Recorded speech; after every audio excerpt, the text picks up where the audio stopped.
The importance of trust and collaboration is pretty much essential for its sustainability.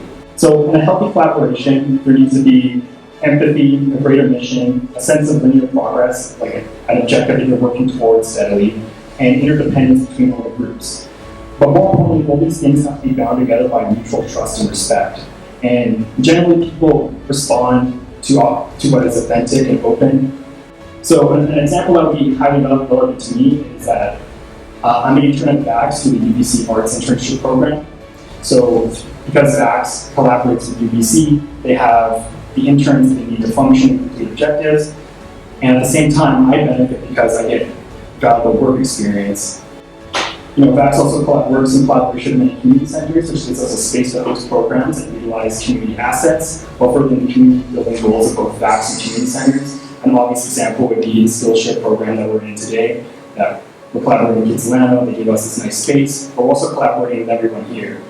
So everyone here brings their own unique skill set, their own experiences, and we're going to try to get some long-term solutions to problems. Community centers operate under a joint operating agreement that ties together the interests of the city, the not-for-profit association, in this case, Kids Community Center Association, and many independent business owners and contractors that come here and teach their classes and really operate their businesses inside the community centers every day. Really, the community centers, the reason that the community center associations exist is that the community centers in their neighborhoods and communities should feel like they are reflecting the character and the makeup of every community that they exist within. So the programs and the portfolio and offerings that you see here at Kitsilano should be very different than what you find in Dunbar, should be very different than what you find on the east side. So each of the community centers have that non-for-profit association and board that is in place to represent the interests of its community. And so my position out and about the community is to forward and promote that idea of how the community centers ideally will work, and to bring that feedback into the center so that when I go to our program committees and our marketing committees and our board meetings, to really share what it is the community is looking for, where their needs are being met, what's working really well, and perhaps what we're not doing so great on. We do have a really vibrant core group on our board that did a strategic planning session about 2 years ago, where they highlighted and isolated the need to be more engaged in the community. So where that's really cool is sometimes it's really hard to say something that we're doing here isn't working. So at that point, something that the board was doing wasn't totally working. They weren't feeling like they were really integrated in the community, and it was obvious that the community wasn't necessarily feeling like they recognized what was happening in the community center. So that's pretty brave, and I think that's a huge strength to be able to identify that and choose to do something about it. So we have a really great core group on our board. Some strategies that are being employed obviously is community engagement. So without getting into the politics of Vancouver right now, even amidst the joint operating agreement negotiations that are happening right now, the board here at KITS chose to invest in a full-time position to be out and about and seeing how they can increase the needs of how they're working with the community.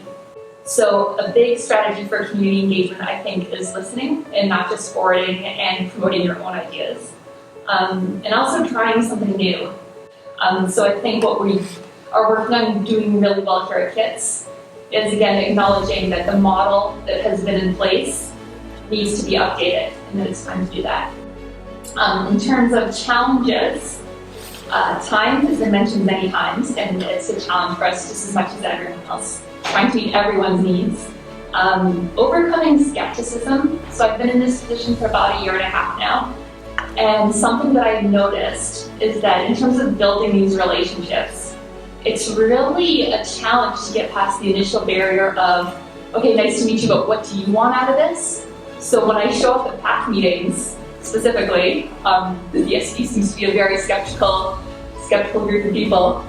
To overcome that notion that I'm not trying to sell you anything, like I am genuinely here on the most altruistic sense to say, how can we help you more? How can we support you more? So overcoming skepticism is huge, and overcoming that resistance that we actually do genuinely want to partner and want to help out. Keeping our own vision clear is something that has been a challenge, and it's a challenge that I noticed with a lot of the partners that I work with as well. I personally attribute it to scarcity mentality. A lot of organizations try very hard to be all things to all people, instead of really keeping clear what our position is in the community. When we do really well at what we are in place to do, it allows other people to do really well at what they're in place to do. And we can support and work with each other instead of trying to meet everybody's needs all at once.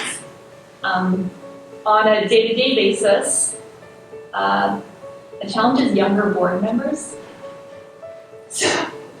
So where that gets challenging is with the community center model, when you have a board of volunteers in place to represent the community. And this is not secret information at all.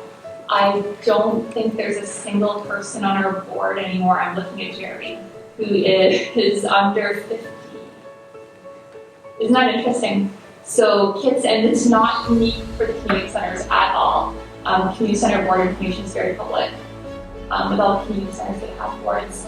But you can imagine the challenges of a community center trying to represent the needs of the community when the board itself is not made up of a representation of the community.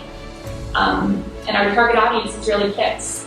So everyone in Kitsilano should feel like this is their community center. We're all taxpayers. We all live here. We're all paying for the center anyways, so we'd like to get involved.